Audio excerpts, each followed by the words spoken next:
kwupụta okwu nye ụlọ ọgbakọ omeiwu nke Anambra State Right Honorable Somtochukwu Udeze gwago ndị Ogbaru ka ha makudoro ya bụ atụmatụ akụ luo ụlọ iji wee kwalite ndọbata akụ na ụba n'ime kansụl ime obodo ahụ. Ya Right Honorable Udeze na-anọchite anya Ogbaru constituency 2 ma bụ Agbo dịka onye anọ n'okwu ya kpọrọ okwu anọ na 2024 Ogbaru Economic Summit emere n'Ọka. Ya bụ ọgbakọ anọ nwere isiokwu akpọrọ n'olu bekee Driving Sustainable Economic Development in Ogbaru, Our Road to Prosperity.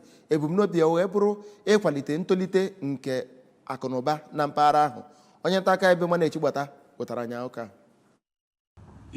Okwupụta okwu ụlọọrụ omeiwu na steeti a bụ Right Honorable Udeze mere ka amata na ya bụ ọgbakọ nyere aka n'ịfụ etu agamnihu yesi nabata na obodo Ogbaru. N'okwu ya ka Gọvanọ Chukwuma Soludo, onye kọmishọna na-ahụ maka bọjetị nọchitere bụ Odoziakụ Chiamaka Nnake, kọwara Ogbaru dịka obodo nke ọ ga-abụ enebanye anya ọhụma ọ ga-enye aka n'imepe steeti a ma bụrụkwa nke na-akọpụta nri nyafụnyafụ.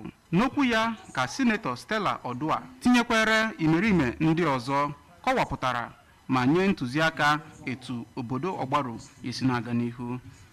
Abụ m Emmanuel Chigbata maka akụkọ ụwa ABS.